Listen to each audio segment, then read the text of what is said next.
السلام علیکم ناظرین، تفسیر قرآن کے پروگرام میں آپ کو خوش آمدید کہتے ہیں۔ آج سورہ تحریم کی آیت نمبر 9 پر ہم گفتگو کریں گے، جس میں ہم یہ جان سکیں گے کہ نبی کریم علیہ الصلوۃ والسلام کو اللہ تعالیٰ نے کفار اور منافقین کے ساتھ کیا رویہ اختیار کرنے کا حکم ارشاد فرمایا، تاکہ ہمیں یہ پتہ چلے کہ کفار اور منافقین کے ساتھ ہمارا برتاؤ کیسا ہونا چاہیے۔ جی سر۔ بسم اللہ الرحمن الرحیم۔ اللہ تبارک و تعالی نے نبی مکرم صلی اللہ علیہ وسلم کو جو حکم ارشاد فرمایا وہ بڑا ہی واضح ہے۔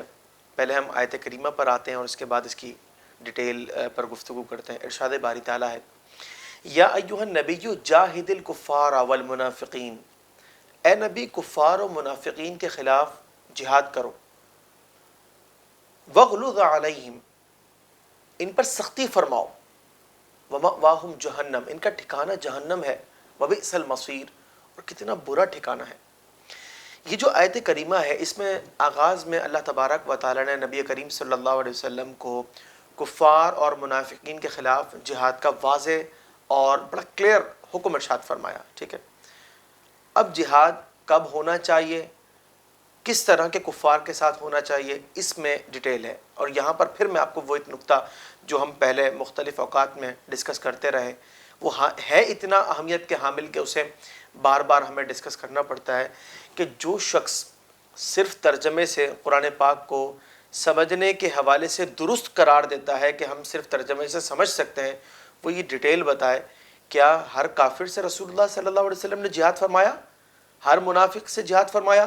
حالانکہ حکم تو اللہ تعالیٰ نے فرمایا کہ اے نبی کفار و منافقین سے جہاد کیجئے۔ تو اس کا مطلب یہ ہے کہ اس میں ڈیٹیل ہے، آپ صرف ترجمہ پڑھ کر صحیح مفہوم تک نہیں پہنچ سکتے، تفسیر کا لازمی سہارا لینا ہوگا، بلکہ مفسرین تو اس کی وضاحت کریں گے، پھر فقہا بیان فرمائیں گے کہ اس کی شرائط کیا ہے کہ جس وقت ایک مسلمان پر جہاد جو ہے وہ فرض عین ہوگا یا فرض کفایہ ہوگا۔ سب سے پہلے ہم اس بات کو سمجھتے ہیں۔ خلاصہ یہ ہے کہ اعلاء کلمت الحق کے لیے، دین اسلام کی سربلندی کے لیے کفار سے لڑنا یہ جہاد کہلاتا ہے، چاہے انسان اپنی جسمانی طاقت سے لڑے یا اس کو اللہ تعالیٰ نے جو وسعت عطا کی ہے ان سے وہ جہاد کرے، ٹھیک ہے۔ یہ حقیقی جہاد کی ہم بات کر رہے ہیں۔ جہاد کبھی تو فرض عین ہوتا ہے، اور اس کی صورت یہ ہوتی ہے کہ جب کفار جو ہیں وہ حملہ کر دیں اپنے شہر یا ملک پر، تمام رہنے والے باسیوں پر جو ہے جہاد فرض عین ہو جائے گا۔ اگر وہ استطاعت نہ رکھتے ہوں تو اطراف والوں پر جو ہے جہاد فرض عین ہوگا۔ لیکن اس میں بھی فقہا نے مزید کلام کیا کہ اگر حاکم اسلام جو ہے وہ جب حکم دیں گے تو سب پر جہاد فرض عین ہوگا، بصورت دیگر فرض کفایہ ہوگا۔ یہ کس صورت کی بات ہے کہ جب وہ لڑنے کی استطاعت نہیں رکھتے اور اطراف والے جو ہیں انہیں جہاد پر جانا ہے۔ اب ان کے بارے میں دو صورتیں ہیں، ورنہ اگر اپنے شہر پر حملہ ہوا یا اپنے ملک پر حملہ ہوا پھر تو سب پر بغیر کسی قید کے جو ہے یہ فرض عین ہوگا۔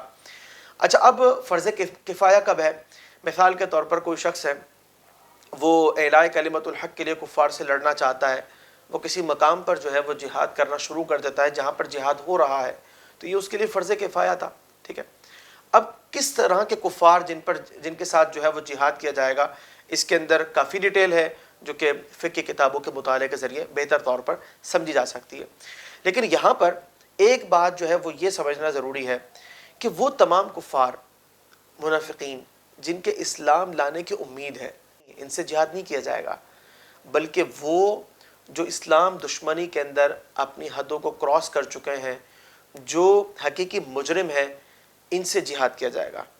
اگزامپل ہے، ایک شخص ہے، اسے کسی کو مسلمان کرنا ہے، وہ سوچتا ہے کہ میرا دوست ہے یا میری سوسائٹی میں رہتا ہے، اگر وہ اس سے لڑنا شروع کر دے اپنے طور پر ہی تو کیا وہ مسلمان اسلام میں داخل ہو سکے گا؟ اس کا مطلب یہ کہ یہ طریقہ کار ٹھیک نہیں ہے کہ انڈیویجولی ہر شخص جو ہے وہ ہتھیار اٹھا کر کے لڑنا شروع کر دے، ایسا نہیں ہوگا، بلکہ یہ ایک ریاست کی رسپانسبلٹی ہے جو اپنی ذمہ داری کو نبھائے گی۔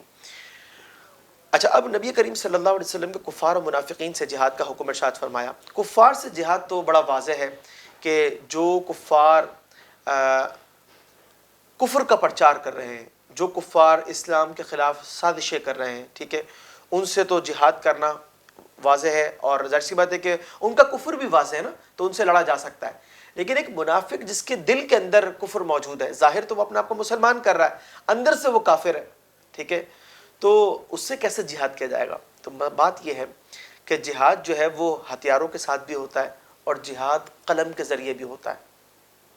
تو منافقین سے جو جہاد ہوگا نا وہ قلم کے ذریعے ہوگا، وہ زبان کے ذریعے ہوگا، ٹھیک ہے، اور جو کفار کے ساتھ جہاد ہوگا وہ ہتھیاروں کے ساتھ ہوگا جو موجودہ دور کے اندر ضروری ہیں، جس کے ذریعے مسلمان جو ہے وہ کامیابی حاصل کر سکیں۔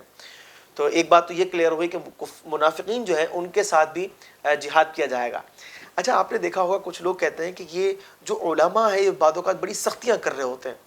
اللہ تعالیٰ نے فرمایا کہ وَغْلُظْ عَلَيْهِمْ، ان پر سختی کرو، یہ حکم تھا رسول اللہ صلی اللہ علیہ وسلم کو، ٹھیک ہے۔ آپ صلی اللہ علیہ وسلم نے پریکٹیکلی یہ کر کے دکھایا۔ رسول اللہ صلی اللہ علیہ وسلم نے اپنی حیات طیبہ کے اندر 27 غزوات میں شرکت فرمائی، 27 اور 47 سرایا تھے، یعنی جن لشکروں کو آپ علیہ السلام نے بھیجا جہاد کی غرض سے لیکن خود شمولیت نہ فرمائی، ٹھیک ہے، وہ لشکر آپ ہی کے ترتیب دیے گئے تھے۔ تو یوں ملا کر یہ ٹوٹل جو ہے 74 ہو جاتے ہیں، یعنی آپ یہ سمجھ لیں 74 آرڈرز جو ہیں وہ آپ نے جہاد کے حوالے سے نافذ فرمائے، جن میں 27 میں آپ نے بذات خود جو ہے وہ شرکت اختیار فرمائی۔ تو آپ یہ دیکھیے کہ نبی کریم صلی اللہ علیہ وسلم نے جہاد کا درس دیا، یہ کیوں ہے، ریزن کیا ہے؟ دیکھیے بات یہ کہ جب کسی برائی کا سد باب نہ کیا جائے، ٹھیک ہے، تو وہ برائی بڑھتی ہے۔ ایک ریاست ہے نا، اس کا ایک بادشاہ ہے، اس بادشاہ کے پاس جو ہے ایک باؤنڈری ہے، ٹھیک ہے، جہاں اسے ملکیت حاصل ہے۔ اچھا یہ ملکیت بھی عارضی ہے، سب جانتے ہیں کہ بادشاہ آج ہے کل نہیں ہے اور پہلے تھا بھی نہیں، ٹھیک ہے، لیکن اس بادشاہ کو یہ اختیار حاصل ہوتا ہے کہ وہ اپنی رعایا کے لیے احکامات نافذ کرے، اور ہر ذی شعور شخص اسے تسلیم کرتا ہے کہ بادشاہ اپنی رعایا کے اندر، اپنی سلطنت کے اندر احکامات نافذ کرنے کا مکمل اختیار رکھتا ہے۔ یہ تو ایک بادشاہ ہے جس کی بادشاہت بڑی عارضی ہے، ٹھیک ہے، بڑی لمیٹڈ اس کی جو نا وہ باؤنڈری ہے، لیکن وہ بادشاہ جو تمام ریاستوں کا حقیقی مالک ہو، مالک ہی نہیں بلکہ وہ خالق بھی ہو، تو کیا اسے یہ اختیار نہیں ہے کہ وہ اپنی مخلوق کے لیے جو ہے وہ احکامات نافذ کرے؟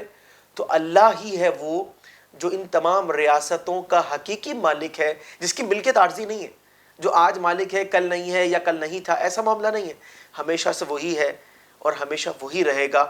اس حقیقی مالک کو، ٹھیک ہے، یہ کیوں اختیار نہیں ہے کہ وہ اپنے احکامات نافذ کرے، لہٰذا اس نے اپنے احکامات نافذ کیے اور حقیقی اختیار، حقیقی ملکیت اسی کے لیے زیبا ہے۔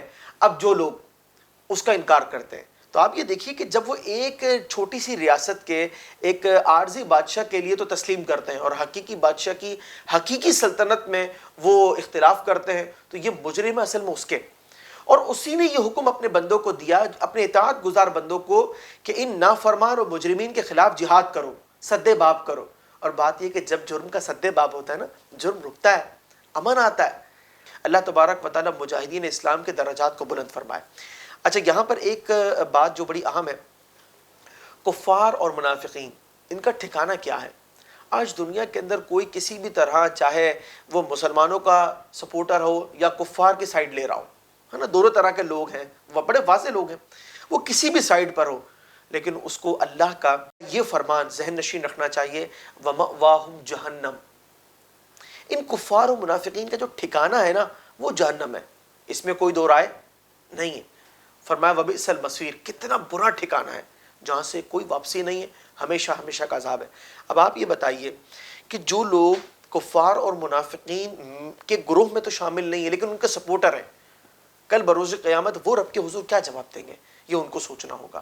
اللہ تعالی ہمیں صراط مستقیم کو سمجھنے اور اس پر چلنے اور اسے درست طور پر لوگوں تک پہنچانے کی توفیق عطا فرمائے۔